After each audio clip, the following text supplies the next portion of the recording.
Hello friends, आपका पुनः स्वागत है आपके अपने यूट्यूब चैनल स्मार्ट क्लासेस में। फ्रेंड्स, जैसा कि हमारा एक्सेप्शनल चिल्ड्रन यूनिट चल रही है, इसमें हमने backward children, delinquent, mentally retarded, slow learners आदि के विषय में जाना। आज जो हम जानने जा रहे हैं वो है हमारा गिफ्टेड चिल्ड्रन।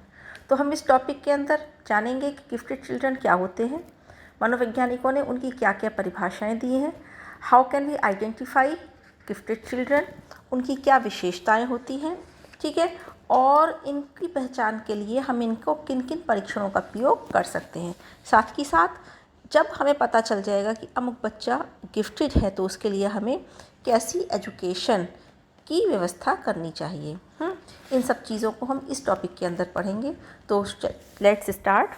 प्रतिभाशाली जो शब्द है यह उस बच्चे के लिए प्रयोग किया जाता है जिसकी बुद्धि अर्थात IQ सामान्य बच्चों से अधिक होती है। नॉर्मली जो इनकी IQ है, टर्मन महोदय ने बताई थी, लगभग 140 से अबव प्रतिभाशाली बच्चों की IQ होती है। ये सामान्य बच्चों से भिन्न होते हैं, इसके लिए इन्हें विशेष प्रकार की शिक्षा, प्रशिक्षण और समायोजन की आवश्यकता होती है। बुद्धि लब्धि के अतिरिक्त भी ये अन्य क्षेत्र में कोई विशेष योग्यता प्रदर्शित कर सकते हैं, जैसे साहित्य में, कला में, संगीत में, काव्य में इत्यादि। कहने का मतलब ये है कि ये बच्चे बुद्धि लब्धि से तो श्रेष्ठ होते ही होते हैं, लेकिन जीवन के अन्य क्षेत्रों में भी ये श्रेष्ठ हो सकते हैं। टर्मन महोदय ने इनके विषय में कहा है कि प्रतिभावान बालक शारीरिक विकास, शैक्षिक उपलब्धि, बुद्धि और व्यक्तित्व में वरिष्ठ होते हैं।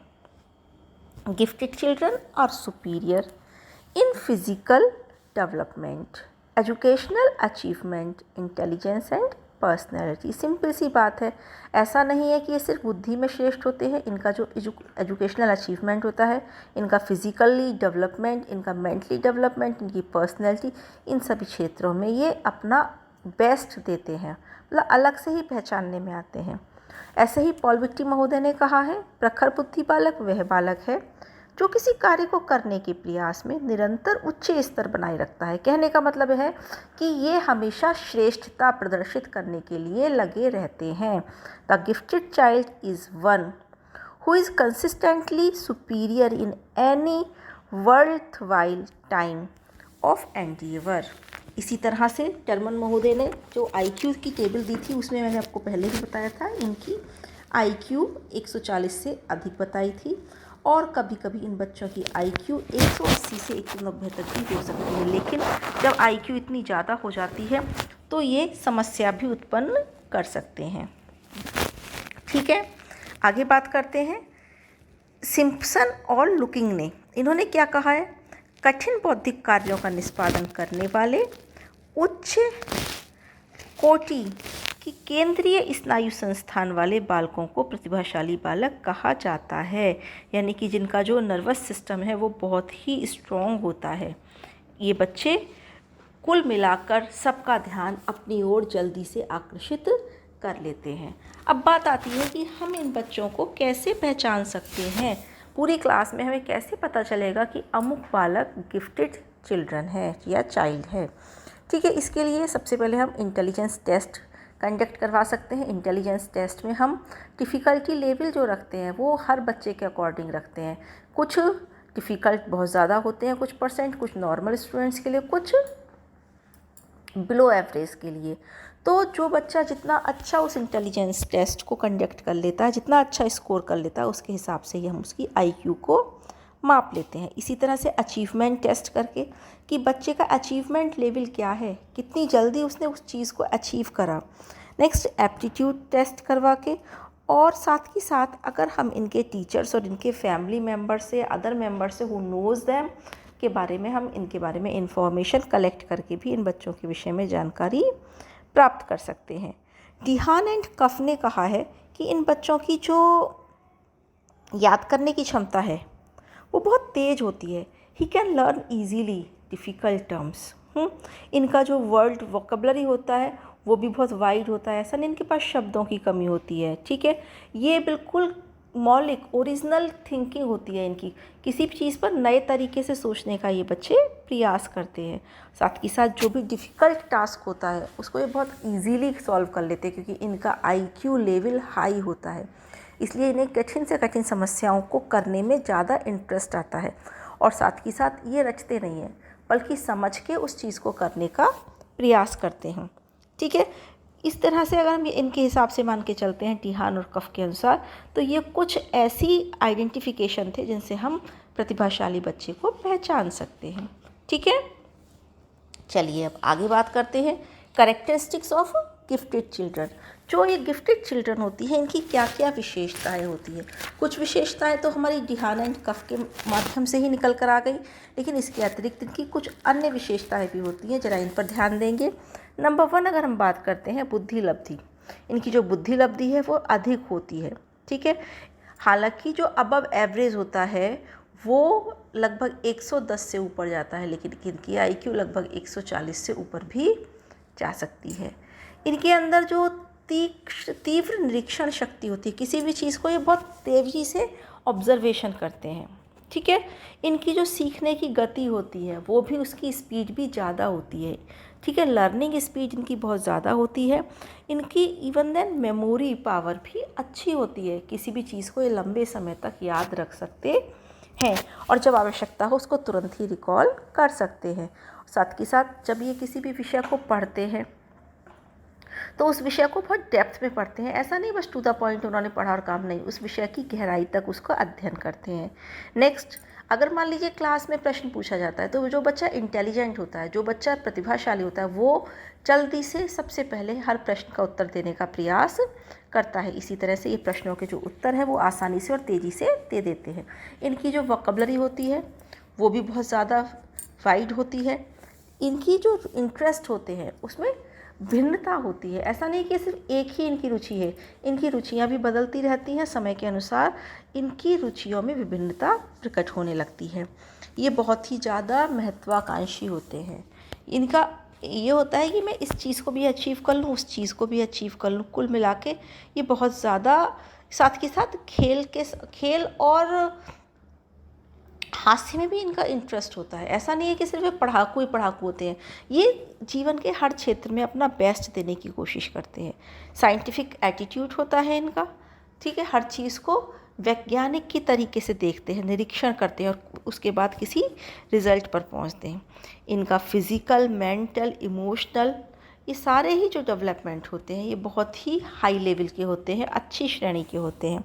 ताकि नेक्स्ट, इनका जो सामान्य ज्ञान है, जनरल नॉलेज भी इन्हें बहुत अच्छी होती है। ऐसा नहीं है कि सिर्फ आसपास की बातों में, काफ़ी अच्छी डेप्थ जीके इनकी होती है। और इनके सामने अगर कोई भी समस्या आ जाए तो क्या करते हैं, he are always ready to solve the problems. ये हमेशा समस्या को सॉल्व करने के लिए तैयार रहते हैं। ऐसे बालक सेल्फ मोटिवेटेड होते हैं। ऐसा नहीं है कि उन्हें कोई मोटिवेट करता है, बल्कि वो जो भी नवीन कार्य इनके सामने प्रस्तुत किया जाता है उसे चुनौती की तरह लेते हैं और जब तक उसका सॉल्यूशन इन्हें नहीं मिल जाता चैन से नहीं बैठते हैं। साथ ही साथ ऐसे बच्चों के अंदर एब्स्ट्रैक्ट थिंकिंग होती है। हमने बताया था ना, बुद्धि पढ़ा था, समस्या समाधान की योग्यता, समायोजन की योग्यता, अमूर्त चिंतन की योग्यता। तो ऐसे बच्चे जो होते हैं वो अमूर्त चिंतन करने में ज़्यादा विश्वास रखते हैं, मतलब चीज़ों को जो इन्होंने नहीं देखी है उसकी भी कल्पना करके समस्या को समाधान करने का प्रयास करते हैं। इस तरह से ये जो प्रतिभाशाली बच्चे हैं ये लोकप्रिय भी होते हैं और अपनी क्षमताओं से लोगों को प्रभावित करते हैं। ये थी इनकी कुछ कैरेक्टरिस्टिक्स। अब हम जो बात करने जा रहे हैं वो करेंगे education system for gifted child. हमें जो गिफ्टेड चाइल्ड है उसकी शिक्षा व्यवस्था बड़े सोच समझ के ऐसे करनी है, क्योंकि हमें पता है ये हमारे राष्ट्र के भावी निर्माता हैं और इनको अगर सही दिशा निर्देशन, सही शिक्षा नहीं दी गई तो हमारा देश को इनसे लाभ नहीं मिल पाएगा। इसीलिए इनका पता लगाने के बाद इनकी क्षमताओं को, इनकी योग्यताओं को और निखारने का और अच्छा शार्प करने का कार्य शिक्षक को करना चाहिए। जैसा कि रिपब्लिक में रिपब्लिक किसकी बुक थी, किसी को पता होगा? रिपब्लिक प्लेटो की बुक थी।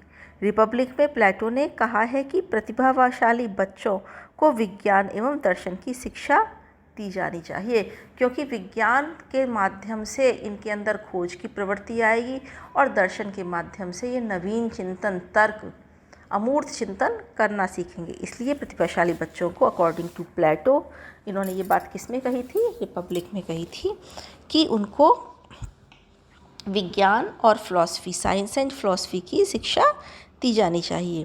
यहाँ तक कि हॉब्सन ने बताया था कि प्रतिभाशाली बालकों को किंडरगार्टन कक्षाओं में सामान्य बच्चों की अपेक्षा कम आयु में प्रवेश दे देना चाहिए। जो सामान्य बच्चा होता है उसका प्रवेश आयु 3 वर्ष होता है, लेकिन प्रतिभाशाली बच्चे को इससे कम आयु में भी इनको प्रवेश दिया जा सकता है।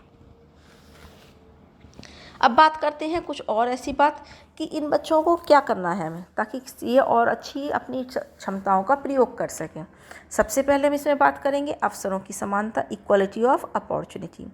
इन बच्चों को हमें ज़्यादा से ज़्यादा अपॉर्चुनिटी दी जानी चाहिए। हाँ, इनको ज़्यादा से ज़्यादा मौके दिए जाने चाहिए ताकि वे अपनी प्रतिभा का समुचित प्रयोग कर सकें। नेक्स्ट है रैपिड प्रमोशन। इन्हें जल्दी जल्दी प्रमोट किया जाना चाहिए, लेकिन ये प्रमोशन एक बार में एक क्लास से दो क्लास से ज़्यादा नहीं होना चाहिए। ठीक है, ऐसा नहीं कि आपने 4th क्लास का बच्चा सीधा 7th में नहीं, 4th से 5th में उसे पहुंचाया जा सकता है।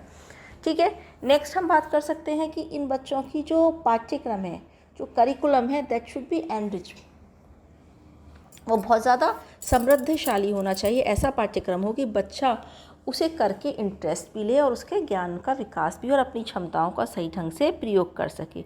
इसके लिए हेलिंगवर्थ ने कहा था कि पाठ्यक्रम इनके करिकुलम में कल्चर, जो हमारा सिविलाइजेशन है, इसका अध्ययन होना चाहिए। उन जो योग्य महापुरुष हैं उनकी जीवन गाथाओं का अध्ययन इनको कराया जाना चाहिए। इन्हें जो भी मॉडर्न लैंग्वेज हैं उनके विषय में बताया जाना चाहिए और साथ ही साथ इन्हें स्पेशल एबिलिटी का प्रशिक्षण दिया जाना चाहिए ताकि ये अपनी क्षमताओं का सही ढंग से उपयोग कर सकें। नेक्स्ट हम बात करते हैं, ऐसे बच्चे जब प्रतिभाशाली होते हैं अपने कार्य ख़त्म करके समस्यात्मक बालक भी बन सकते हैं। इसीलिए अगर आपको लग रहा है कि इनके अंदर किसी तरह की बुरी हैबिट आ रही है तो prevention of bad social habits, इन्हें उन सामाजिक बुरी आदतों से बचाना चाहिए। नेक्स्ट, इनके सर्वांगीण विकास पर बल दिया जाना चाहिए, एम्फेसिस ऑफ ऑलराउंड डेवलपमेंट। सर्वांगीण अर्थात शारीरिक, मानसिक, नैतिक, चारित्रिक, संवेगात्मक, बौद्धिक, इन सभी तरह का जो विकास होता है ये सब मिलकर होता कहलाता है हमारा सर्वांगीण या ऑलराउंड डेवलपमेंट। इस पर ध्यान दिया जाना चाहिए। अगर आपको लगता है कि ये बच्चे सामान्य कक्षा में पढ़ने में असमर्थ हैं क्योंकि ये सामान्य बच्चों से बहुत तेज़ी से आगे निकल रहे हैं, तो इनके लिए विशेष स्कूल और क्लासेस का अरेंजमेंट किया जाना चाहिए। साथ ही साथ बच्चों को जो होमवर्क दिया जाता है वो भी स्पेशल हो। नॉर्मल होमवर्क ये आसानी से कर लेंगे और फिर जब ये फ्री हो जाएंगे तो किसी न किसी अन्य कार्य में लिप्त हो जाएंगे। इसीलिए इनकी क्षमताओं के अनुसार इनको विशेष होमवर्क दिया जाना चाहिए और लाइब्रेरी फैसिलिटी भी इन बच्चों को प्रोवाइड की जानी चाहिए। लाइब्रेरी में इनके हिसाब से, इनके इंटरेस्ट के हिसाब से बुक्स हों ताकि ये अपने समय को लाइब्रेरी में स्पेंड करके अपने ज्ञान का वर्धन कर सकें। लास्ट में मैं सिर्फ इतना ही कहना चाहूँगी कि इनका जो टास्क ऑफ रिस्पॉन्सिबिलिटी है वो इन्हें दिया जाना चाहिए, क्योंकि जब इनके ऊपर उस उत्तरदायित्व की भावना आ जाती है तो वह उस कार्य को बहुत आसानी से और बहुत ही अच्छी तरीके से निभाने का प्रयत्न करते हैं। इसीलिए इन बच्चों को अपनी क्षमताओं का संपूर्ण उपयोग करने के लिए प्रेरित किया जाना चाहिए। तो फ्रेंड्स, ये था हमारा गिफ्टेड चाइल्ड। आपको समझ में आया होगा। हाँ, और साथ ही साथ अगर आपके आसपास इस तरह के कोई बच्चे होंगे तो आप उनके विकास में अवश्य ही सहायता पहुंचाएंगे। तो फ्रेंड्स, इसी श्रृंखला में मेरा नेक्स्ट वीडियो रहेगा क्रिएटिविटी, और ये भी हमारा एक तरह से एक्सेप्शनल चिल्ड्रन का ही रूप है, क्योंकि मैंने बताया था कि एक्सेप्शनल चिल्ड्रन को हम 2 कैटेगरीज में कर सकते हैं, एक पॉजिटिव वे में और दूसरा नेगेटिव वे में। तो क्रिएटिव जो चाइल्ड होंगे वो भी हमारे गिफ्टेड चिल्ड्रन की तरह ही पॉजिटिव एक्सेप्शनल चिल्ड्रन के अंदर आएंगे। इसको हम अपने नेक्स्ट वीडियो में डिस्कस करेंगे। तब तक के लिए फ्रेंड्स, अगर आपको ये वीडियो पसंद आया हो तो इसे लाइक कीजिए, ज़्यादा से ज़्यादा शेयर और सब्सक्राइब कीजिए, और अभी तक अगर आपने बेल आइकन नहीं दबाया है तो बेल आइकन दबाकर इसे सब्सक्राइब कीजिए ताकि मेरे वीडियो आप तक पहुंच सके। और आपके सजेशंस का मुझे हमेशा इंतज़ार रहेगा। धन्यवाद।